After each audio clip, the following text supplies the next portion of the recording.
Do this if you have yourself a savings of 200,000 Kenyan shillings. By the way, that's like $1,500, okay? If you have that amount of money and you're confused, you don't know exactly what you can be able to do, and you have that thing from deep inside of you telling you, hey, you're supposed to invest, you're supposed to do something with that amount of money. You know what? Good Joseph always talk about investment.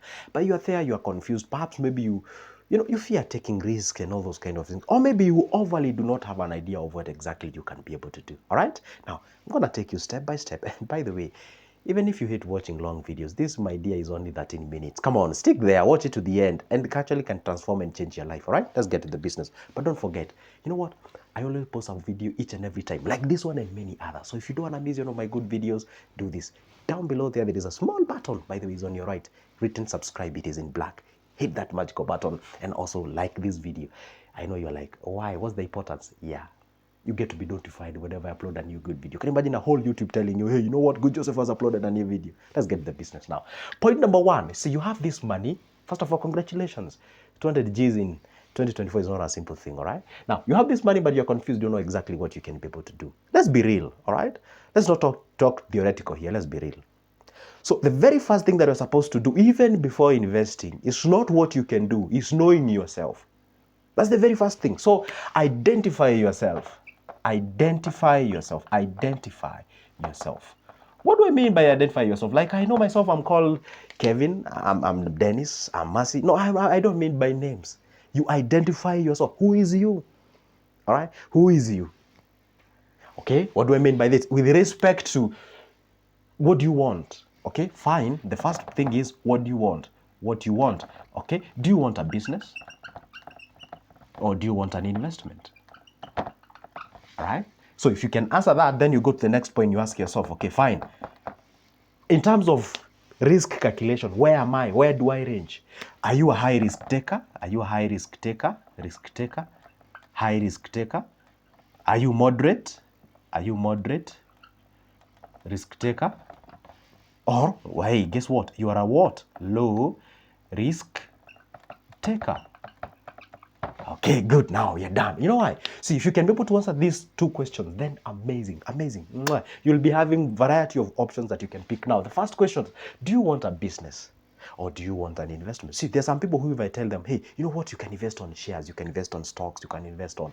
They tell no, I hate those things. I don't. There is no way you can tell me I'll take my whole 200,000 and then at the end of the say maybe I'm given like an average percentage of, let's say 13%, 13% per year. Let's say maybe you invest in a money market fund or maybe you invest on a treasury bills, you get 13%, okay? And by the way, that's a very big percentage.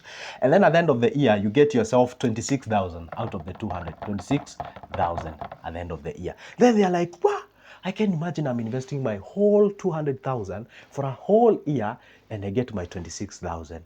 But you tell them, come on, you did nothing to get this 26. You never made a call, you never made a follow-up, you never even contacted anybody, you never, like, it just came. Like, I mean, seriously, what if that money was in your bank? What do you think would happen? Come on, nothing. Actually, you'll be losing that money because from the inflation, all right? Now, see, if you're not this kind of a person, then you tell them, okay, fine. Now, guess what? It might be low amount of money, but guess what happens? It is actually low risk. See, when you put your money in a money market fund, you're almost 100% sure. I didn't say 100%, I said you're almost 100% sure that your money is safe and secured. You can access it anytime you want, all right? It is safe. But when I tell you, hey, take the 100, 200 G's and put it in a business, maybe you can start a restaurant. Come on, I can assure you that you're going to get the clients. Come on. I can't assure, unless you get in the clothing business, I can't assure you that you'll be, yeah, you stand high chances of making more money, but guess what? I do not know how. I'm not 100% sure unless we consider all the factors. And even if we consider all the factors like customer target, market segmentation, the pricing, the competition, all those kind of things, the sourcing, distributors, retailers, wholesaling, and all those kind of things. It's true, those are the factors that you're supposed to consider, but again, I can't assure you that it will succeed. That's a reality, okay? So if you understand yourself, do you need a business or do you need an investment? So if you can tick that business, then we can talk of businesses. There are a variety of businesses you can start with 200K. Come on, I just said restaurants. You can go the serious way. And by the way, for you to identify a business idea that you can do in your place, just listen to what people are complaining about. That's where the money is.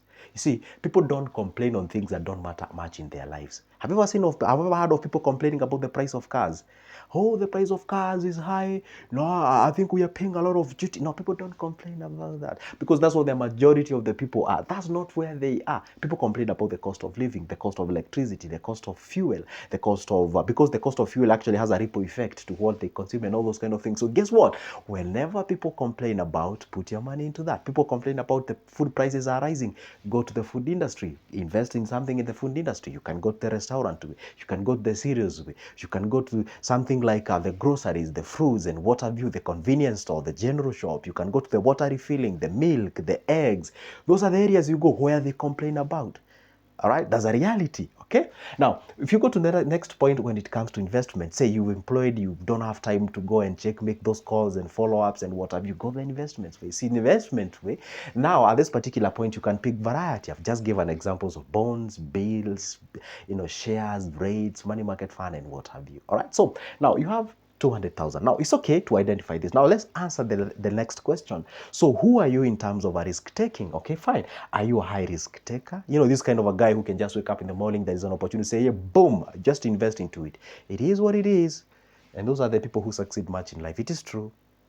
By the way, I had a friend of mine who was wanted to start a kind of funny idea, by the way, because I actually hail from a town. I don't reside in Ushagos or up country. And then the guy wanted to start up, I don't know what we call it. There is this sort of I don't know whether salt that animals lick or something of sort. The guy built a very big infrastructure and he imported a very big machine and wanted to do the compressing of the salt so that at least they can come sort of a stone, the animals can lick. And then to me, it was a very weird idea because, hey, we reside in towns. I don't see any animals here. We are not even surrounded by farmers. We are surrounded by real estate people. And I was like, wow, this sounds like a crazy idea. And I'm telling you right now, the guy is thriving. I didn't even see that. Risk taker. 2, moderate. You're this kind of can accommodate a little bit of it, and at the same time, I'm somewhere. So that's a moderate risk taker. Number 3 is, hey, listen, I don't want anything that has its own risk. These are the people who buy the insurance ideas. These are the people who go these areas and all those kind of things. So it's good to understand, okay? Now, let's go to now the actual things. Now, after identifying yourself, now you go and ask yourself, okay, fine, here I have my 200K, okay? Now, my 200K. So what exactly do I do? Now, the first question I ask you is this. See, with this 200K, is it the only money you have? Is it the only money you have? What I mean by the only money you have, is it like, okay, did you just get fired, baby? Or maybe, this 200K that you have, okay, do you have an existing cash flow? For example, say you are employed, you have these savings, but you are employed, or maybe you have another source of income. You're having some money coming in because we don't want to risk this amount of money in an investment. For example, if you decide to go the investments where you go and buy index funds, or maybe you go buy ETFs, okay? And then maybe you go buy rates. You see, that can buy you flour at the evening. That can't actually even pay your rent, maybe let's say next month if you go to things that pay per year. See, now we ask ourselves, do you have an existing cash flow? Yeah, if the tick, yes, I do have an existing cash flow. It's only that I want to expand my basket. Then fine and good. Now, see, this amount of money, well, I always tell people, divide this amount of money. You can divide it maybe say into 2, into 100K and 100K, okay? So if you can divide it into 2, then you can say, hey, this 100K, I can go to high risk investment. And this another 100K, you can put it in a what? In a moderate sort of a risk investment. You can even further subdivide this. You can subdivide the 100K into 2. You get the 50 you put in a low risk, or you can decide to put 100K in a low risk investment. The other 50 and 50 you put it in a moderate and a what? And a high risk. That's how you do it. For example, say this high risk goes well and everything is good. Boom.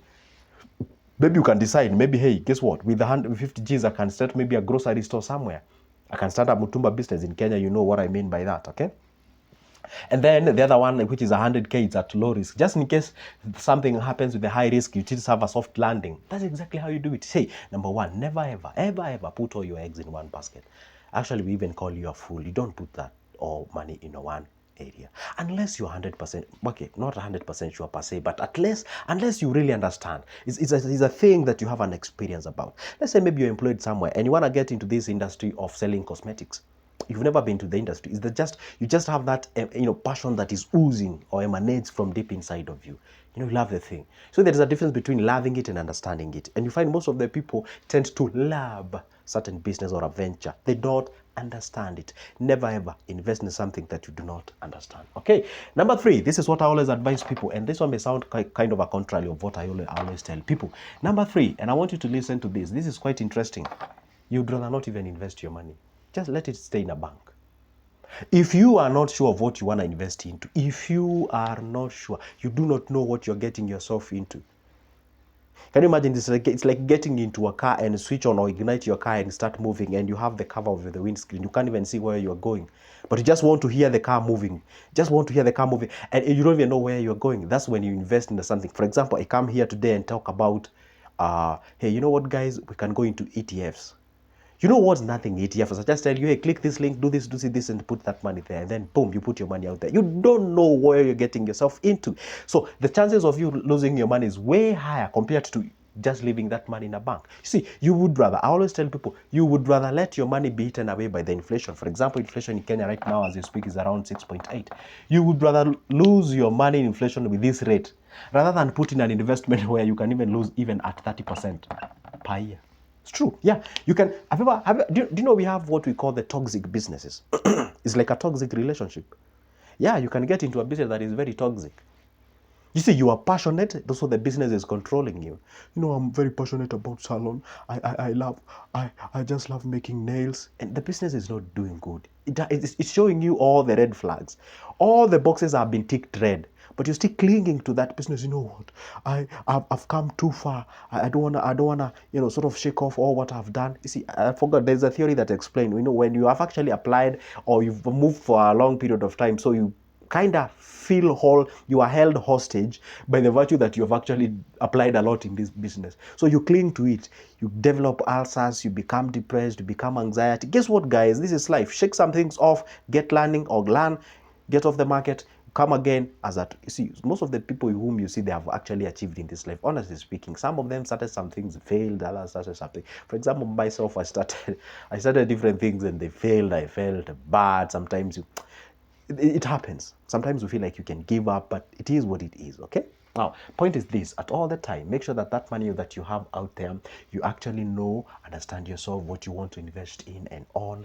And again, don't put all your eggs in one basket. And if you do not have any idea, if you're just investing for the fear of missing out, there are some people who usually invest on the basis of fear of missing out. You know what? Hey, Joseph said, or maybe some people are saying like, hey, guess what? If you're missing this one now, you're losing the game. And let me tell you one secret. The moment you hear people are talking about some certain thing more frequently, and majority of the people are talking about something, I usually avoid it. You know why? Because majority are never right. You miss the point. You miss the point. For example, when you hear people talking about, hey, you know what? This is the best time to buy stocks. You know what? They have increased. They are multiplying. They are moving. That's not the best time. You miss the point. You ought to have bought it way long time ago. Those who did take the risk then they're the one who are reaping. Because here you come on board, then sell you at a premium price because everybody is buying it. There was a certain animal people used to buy back when I was a little bit young called the quails or something. Some birds used to lay some funny eggs, and people are saying, I don't know, it has medicinal value, and a lot of people flocked into the industry. And it's a very nasty thing. You see, this idea of Me Too thing and copying and copy pasting and truncating into your life does not apply. It is good. I always tell people, you'd rather get your money in a bank. Let's stay there. Let it be eaten by inflation at this rate of 6.8, rather than losing it at this amount of money or at this rate. It is true. You can start a business within 2 months, 3 months, it's gone. 200 G's are gone down the line. So it is good to make sure that you consider all those factors before starting any venture. All right, I'm so grateful that you've managed to work with me until this particular end. Before I say it's the end of my video, because it is not, how about you pick my number from the description of this specific video and give me a call? If perhaps you would like us to have a discussion pertaining to investment, things to do with finances, real things, give me that call. Let's have a discussion. My number is always on the description of this specific video. And by the way, it doesn't hurt. Just hit that like button. And if it's your first time watching me, I am Joseph, and I'm a guy with a camera and a good fair share of money knowledge. And now it's a goodbye. Don't forget to as well comment on the down section there, because I know what? I subscribe to the understanding that just like an iron sharpens another iron, so do we learn from each other. For now, it's a goodbye, and see you in the next one.